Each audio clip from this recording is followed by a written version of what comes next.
C'est l'heure de l'invité du journal. Merci de nous choisir sur les antennes de HIV et Vainqueur Télévision le décès de Pierre Lumbi, sénateur et secrétaire général de Ensemble pour la République, parti cher à Moïse Katumbi, la gestion actuelle du pays sous régime de Félix Antoine Tshisekedi. Ce sont les deux points que nous allons devoir aborder tout au long de notre entretien avec l'honorable Pichou Boulengue que je salue. Bonjour honorable. Bonjour madame. Je l'ai déjà annoncé, vous le savez certainement, qu'Ensemble pour le changement, parti cher de Moïse Katumbi, a perdu son secrétaire général, à l'occurrence du sénateur Pierre Lumbi au Congo. Bref, le pays tout entier est dans le deuil. Mais ma question est celle-ci, comment vous avez reçu cette nouvelle? Madame, d'abord merci pour votre invitation. C'est Ensemble pour la République, le nom de notre parti. Hier, quand j'ai eu la nouvelle du décès de notre secrétaire général, que j'appelle papa, moi, il m'a interdit de l'appeler président. Donc, c'est un papa pour moi. Même dans le travail, quand on travaillait, j'étais obligé de l'appeler papa. On l'appelait Libanga. Et j'ai manqué de souffle. Heureusement que madame était à côté de moi pour m'amener à m'allonger. Parce que je ne pouvais pas m'imaginer, avec tout ce que nous avions comme projet, tout ce que nous avions comme vision pour ces pays, pour la nation, pour le parti, je ne pouvais pas m'imaginer que Papa Lumbi nous pouvait nous coûter de la sorte. Ben, l'homme propose, Dieu dispose, c'est Dieu qui l'a appelé et nous pouvons accepter la situation. Honorable. Mais je peux vous annoncer que c'est une énorme perte pour la nation congolaise. Vraiment, et la deuxième, comment vous avez rencontré pour la première fois le sénateur Pierre Lumbi? C'est à quelle occasion? Je vous dis que c'est une énorme perte pour la nation parce que c'est quelqu'un qui connaissait le politicien congolais. C'est quelqu'un qui avait une vision sur la politique congolaise. En 2006, quand j'étais au MLC, j'étais parmi les 3 meilleurs élus de la ville de Kinshasa. Et lui, dans le service, il était au courant de tout. Il suivait ma carrière politique, il suivait ce que je faisais comme les interventions politiques. Et un jour, j'ai eu l'appel de sa secrétaire, m'invita à la CNS. Et nous, à l'époque, on avait une autre vision de la CNS. Il me dit non, il n'y a pas de problème, c'est le conseiller spécial qui veut te voir. C'est en 2009 que je le vis pour la première fois. On a échangé. Il m'a parlé de sa vision politique, sa vision pour la nation. Il m'a expliqué ce qu'il attendait de moi. Et c'est ce jour-là que je me suis dit, cet homme a une vision pour ce pays. C'était la première rencontre et on a acheminé jusqu'aujourd'hui, jusqu'à ce qu'hier, il nous a quittés. Et est-ce que la jeunesse congolaise peut avoir le trace de Pierre Lumbi actuellement par rapport à sa vision, son combat politique? Dans sa vision, Pierre Lumbi m'a toujours dit, parce que trop souvent on prenait le petit déjeuner ensemble. Je devrais quitter ma maison à 6h, à 5h du matin, monter jusqu'à Upen pour que nous puissions prendre le petit déjeuner. Si ce n'est pas à sa résidence, c'était souvent à même ligne qu'on prenait le petit déjeuner. Et là, on a profité pour parler politique. Dans sa vision, Pierre Lumbi, c'était le pouvoir-service. Que lorsqu'on est au service de la nation, c'est pour travailler pour la nation. Donc, on est un serviteur du peuple. Donc, on ne peut pas être ministre pour soi, pour sa famille, parce que trop souvent, maintenant, on voit les gens, quand ils sont nommés, c'est la poudre dans la tête, c'est fêté. Non.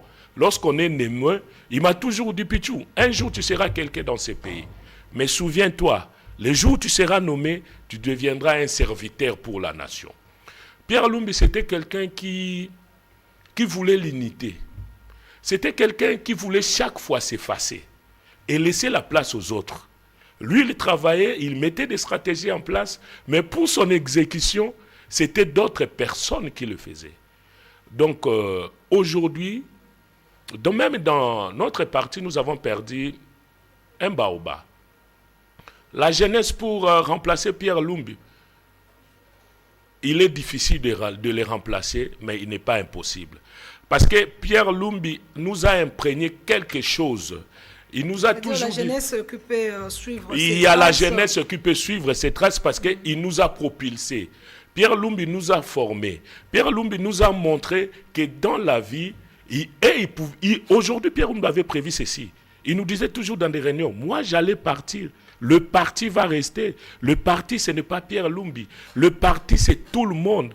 Et Dieu voulant, je crois qu'avec sa vision et par rapport à son nom, le parti va aller. Il y a des personnes, il y a les exécutifs, il y a les Bolengeteng qui sont là, il y a les Maman Chantal qui sont là, il y a plusieurs personnes, il y a nous-mêmes que Pierre Lumbi nous a formés.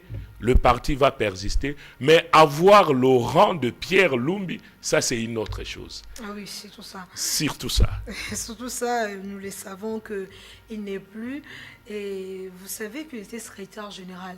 Alors, honorable, moi, j'aimerais un peu savoir, il n'est plus, et selon vous, là c'est ton opinion et qui va engager que vous, et qui peut, selon vous, remplacer Pierre Lumbi dans ce poste? Non, vous savez, chez nous, ce ne sont pas les individus. Chez nous, c'est la structure, c'est l'organisation. Tout est prévu dans les documents. On ne peut pas aujourd'hui, que papa est mort hier, qu'on puisse parler déjà du remplacement de Pierre Lumbi. Non, laissez-nous enterrer le baobab Lumbi qu'il est. On ne peut pas aujourd'hui parler du remplacement. Le parti va continuer. Parce que de là où il est, il sait que ce parti doit continuer pour l'intérêt de la nation. Vous savez, je peux vous révéler quelque chose. Il était quelqu'un, vous êtes aujourd'hui, mais lui, sa vision, c'est pour une année, 2 ans. Pierre Lumbi parlait déjà de 2023. Pierre Lumbi mettait déjà des stratégies pour 2023. Et tout ça, il le faisait avec des hommes. Et je crois qu'il y a des hommes, il y a le président Moïse Katumbi qui est là. La structure va sortir, il y aura quelqu'un qui va les remplacer, toujours avec la même vision et même intérêt, le pouvoir-service. Et avez-vous un message à passer à la famille biologique de Pierre Lumbi? Je n'arrive même pas à rencontrer la famille biologique de Pierre Lumbi parce que nous tous, nous sommes de cette famille. Nous étions ses enfants et ses enfants savaient que... Et ça, on peut changer de chapitre. Je sens que vous êtes vraiment émotionné. Je suis désolée. Et on change carrément de chapitre. Nous le savons. Dieu a voulu ainsi. Et il avait plein de projets à réaliser. Mais malheureusement, la mort, c'est notre chemin. On ne peut pas y fuir. Nous sommes là. Un jour, quand Dieu va y décider, nous allons devoir partir. Et honorable Pichou Bolingue, parlons de vous-même. Alors, vous avez été député MLC il y a quelques années. Sous quel label, honorable Pichou? J'évolue à l'Assemblée pour la République. J'étais le responsable de la ville de Kinshasa au parti AMSR, que la majorité a récupéré, qu'on a mis les ADD. J'étais responsable de la ville de Kinshasa. Maintenant que vous savez, il y a mutation du parti, c'est Ensemble pour la République. On attend de mise en place. Donc, on évolue en Ensemble pour la République pour l'instant. Et voilà, nous allons carrément changer de chapitre pour parler du dernier sujet. Nous allons parler de la gestion du pays actuel sous le régime, bien sûr, de Félix Antoine Tshisekedi. Quel jugement objectif faites-vous par rapport à cela? Jugement objectif. Je crois qu'il y a un problème dans la gestion du pays. Je ne sais pas ce que le FCC cache, nous réserve. Mais nous savons qu'en 2023, la population pourra juger cette coalition. Tantôt, la même coalition est au pouvoir, tantôt, ils sont à l'opposition. On ne comprend pas la position, surtout du cash. avec le FCC. Tantôt ils sont au pouvoir, tantôt ils sont à l'opposition. Nous, ce que nous pouvons leur demander, parce que nous ne sommes pas là seulement pour critiquer, c'est de pouvoir avoir la vision de Pierre Lumbi. Il est le chef de l'État. C'était un des fils de Pierre Lumbi. Je l'ai dit, parce qu'au plateau, je ne peux pas le dire. J'ai dit en connaissance des causes. Et s'il me suit, il sait qu'il est un des fils de Pierre Lumbi, qui puisse suivre la vision de Pierre Lumbi. La vision de Pierre Lumbi, c'était le service pour la nation. Pouvoir service. C'est tout ce qu'il faut. Parce qu'aujourd'hui, nous, on attend des procès d'enrichissement illicite, on attend ceci. Tout cela parce que les gens veulent travailler pour eux et non travailler pour la nation. S'ils ont cette vision d'être des serviteurs de la nation, ça va changer. Il n'y aura pas ces détournements que nous apprenons par-ci, par-là. Donc, que les gens travaillent pour la nation, que les gens voient la nation. D'ailleurs, à l'IDPS, moi, je me souviens d'une chose, on a toujours dit, Papa Lobaki, le peuple d'abord. Est-ce que, par rapport à sa gestion, c'est d'abord le peuple ou c'est d'abord ceux qui sont au pouvoir? C'est la question que je peux me poser, c'est la question qui doit se poser. Est-ce que cette gestion-là va pour le peuple ou bien pour un groupe d'individus? Avec les querelles qui règnent maintenant au sein du FCCCAJ, on se demande si le bilan plutôt de Félix Antoine Tshisekedi sera positif ou négatif, parce qu'il y a un mois passé, je crois, votre président Moïse Katumbi a eu aussi à prodiguer quelques conseils à Félix Tshisekedi. Est-ce que vous aussi, vous avez partagé le même avis que votre président? Oui, je partage le même avis que notre président Moïse Katumbi. Et j'ajoute quelque chose, les pouvoirs services. Évitons de chercher à nous enrichir. Évitons de travailler pour un clan. Évitons de travailler pour une famille. Travaillons pour la famille Congo. Travaillons pour les Congolais. C'est ce qui est important. Honorable Pichou, vous êtes aussi un homme politique. Aujourd'hui, il y a un problème de tribalisme, si je peux le dire de cette façon, où l'on voit dans tous les cabinets, bon, je ne peux pas dire dans tous les cabinets, mais presque dans les cabinets ministériels, au niveau de l'Assemblée nationale, où un député élu, son suppléant, ou carrément c'est sa femme, c'est son mari, c'est son enfant. Qu'est-ce qui se passe dans ces pays? Une fois l'honorable est élu, son suppléant, c'est son neveu. Qu'est-ce qui se passe? Est-ce qu'il n'y a pas moyen de céder aussi la place aux autres? Parce que les gens veulent travailler pour la famille. Curieusement, je viens de voir la nomination de mandataire. Je viens de mandataire qui festoyait avec poudre dans la tête. Non, le tribalisme n'a pas de place dans ces pays. Moi, aujourd'hui, je vous assure, cet homme vient de partir, le baobab Pierre Lumbi vient de partir. Mais je ne sais pas, dans son entourage... Donc vous voulez nous dire que même quand il travaillait avec Kabila, dans son cabinet, il n'y avait pas ce frère ou soeur? Madame, vous pouvez vérifier.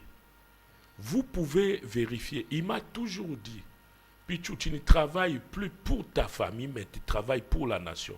Moi qui te parle de Pierre Lumbi, moi qui te parle d'être trop souvent avec lui, moi qui te parle comme un enfant adoptif de Pierre Lumbi, je suis de l'Équateur. Bolengetenge et de, comment on appelle ça, vers Kisangani. Dans son entourage, c'était difficile, même dans son cabinet.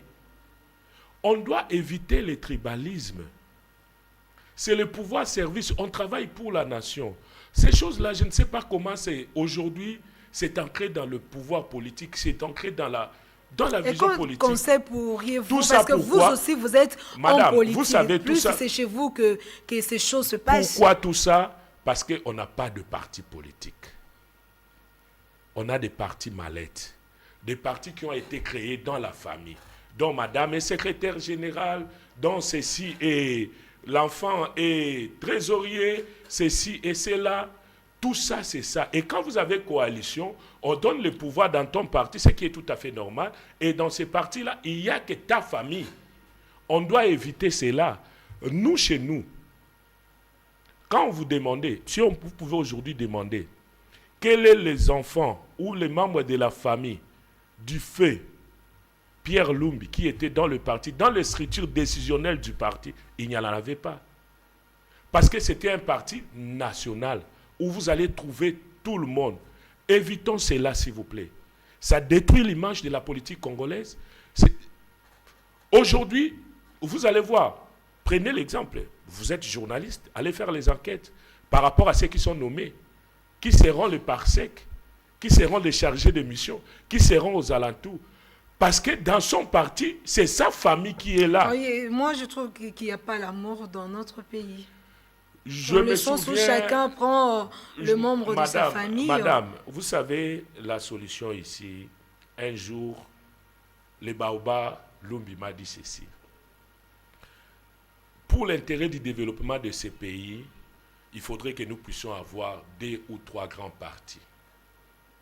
Je peux écrire un livre par rapport à cet homme. Il me dit, vous voyez, aux États-Unis, il y a les républicains et les démocrates. Quand les républicains sont au pouvoir, ils doivent tout faire pour travailler pour l'intérêt de la population. Parce qu'ils savent que si ce n'est pas eux, ce sont les démocrates qui viendront. Faisons cela. Évitons de multiplier autant de partis politiques pour l'intérêt de la nation. Et aujourd'hui, il y a Ensemble pour la République. Cette histoire, anecdote ici, je vous parle d'il y a 2 ans. Mais aujourd'hui, vous voyez la tendance. Parce qu'il était tellement méticuleux dans ses réflexions, dans ses analyses. Vous voyez la tendance aujourd'hui. Nous avons le grand parti, Ensemble pour la République. Et vous avez tendance d'avoir le FCC comme grand parti et Cash comme grand parti. Ça sera une bonne chose. Quand c'est là et sur le plan national, les gens vont éviter de nommer leurs membres de famille. Honorable, vous avez suivi avec nous les nominations de certains animateurs au sein des entreprises publiques. Je ne sais pas, est-ce que vous avez été déçu, content de ces nominations? Très déçu. Je vous assure, très déçu. Moi, j'ai fait mon stage au niveau de RVA, à la direction commerciale de la RVA. Au Parlement, je fais une motion par rapport à la gestion de la RVA. La même personne, que même le chef de l'État, même le gouvernement a demandé qu'on doit auditer par rapport à la gestion de la RVA. Et c'est la même personne, qui est retenue. Le chef de l'État nous avait promis que tous ceux qui sont députés, sénateurs, ne seront pas de mandataires. Mais c'est toujours le discours, comme on le dit, les campagnes électorales, donc il peut ou ne pas. Et un chef, quand un chef dit quelque chose à la nation, il doit le réaliser. C'est comme vous aussi, les députés, il vous arrive lors des campagnes électorales de dire certaines choses que vous Ce qui n'est pas une bonne chose. Si nous promettons des choses que nous ne pouvons pas réaliser, ce n'est pas une bonne chose. Nous devons nous limiter par rapport à ce que nous pouvons faire. Aujourd'hui, je vous assure, vous êtes journaliste et prenez votre micro, demandez la question. Est-ce que dans ces partis-là, il n'y a pas de jeunes qui peuvent travailler? Pourquoi ça doit être les mêmes personnes qui doivent revenir? Vous avez été député provincial, député national, sénateur, aujourd'hui PCA. Est-ce que c'est normal? Même sur le plan éthique, nous qui sommes chrétiens, on nous apprend qu'il faut partager. Oui. Mais dans ton parti là, même si ce poste-là revient dans ton parti, est-ce que tu es la seule personne du parti? Est-ce que ça doit être seulement le président du parti qui doivent être nommés? Non, mais il y a d'autres personnes. Mais c'est ce que je dis, un problème de tribalisme. Des tribalismes dans notre pays. Vous, les politiciens, vous voulez nous imposer certaines choses, et alors que vous-même, vous êtes toujours là en train de demander au peuple de vous voter, de faire mieux, mais vous ne changez pas pour en finir pour aujourd'hui. Non, les choses vont changer. Parce qu'il y a un parti qui viendra pour changer les choses. Il y a un groupe d'individus qui sont là, qui se préparent en 2023 pour pouvoir amener le pouvoir service.